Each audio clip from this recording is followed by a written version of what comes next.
Now, a third of children who were placed in care with their brothers and sisters ended up being separated from them. That's according to a leading charity. Action for Children warns that splitting siblings can ignite feelings of loss and abandonment, which can affect their emotional and mental health. Well, joining me now is Richard Farleigh, former Dragon's Den dragon, of course, and a supporter of the charity Action for Children, with a very powerful story of your own, Richard. We should say this happened back in Australia, but has many pertinent points. Tell us a little of your story. Yes, so I'm 53 now. That was back when I was 3, so in the 1960s. I'm one of 11, and we were living in a tent. My father was a sheep shearer, so we didn't have a permanent home, so we just travelled around the east coast of eastern outback.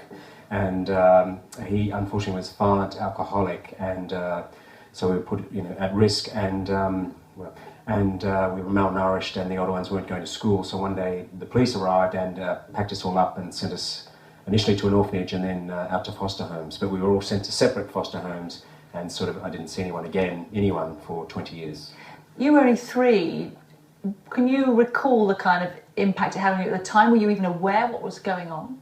Well, I was aware what was going on. As a 3-year-old, unfortunately, I still remember it very well, but I didn't understand what was going on. It was just like being dragged away from everything you knew. And the thing about the siblings was, I was as close to my siblings as I was to my mother. So, I just didn't see anybody, and I went into a severe state of trauma. So, when I started school, I was still traumatised, and I was put into backward classes. They thought there was something wrong with me for a few years, and then I didn't really speak until I was 12 or 13. So it had a profound effect on me, and in a way, if I'd have had that relationship, if I had my brothers or sisters around, or just one of them, would have had some link to where I came from, or someone who understood what I was going through. So it was quite a lonely, it's a long time ago, I've survived, but... Yeah. And the good news is you made contact again with your siblings, and you're back in contact with them. But when you look back now, do you know what happened as to why there was no thought about keeping you together, or was it not possible?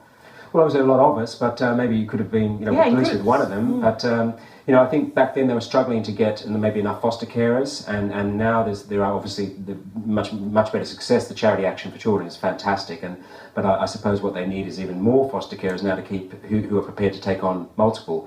But in a way, I would have been easier to look after if I was with a brother or sister. Maybe having 2 is easier than 1. Having young children myself, I know that having 2 is easier than 1. So it'd be nice if people would think about that possibility. I mean, it's a very enriching part of your life, I think, if you can change people's lives profoundly by looking after them. And you've been keen to work with Action for Children because you can talk very much about the real impact it has when people are split. Yes, and it's a very strong impact. I mean, as I say, it's like being ripped off this planet and put on another planet, and no link whatsoever to, nothing familiar. So if they could have a child, sibling with them, it would be fantastic. Okay, Richard, I'm sorry that we've had to keep it short, but we're very grateful for your time. Thanks very much, Richard Farleigh. Thank you.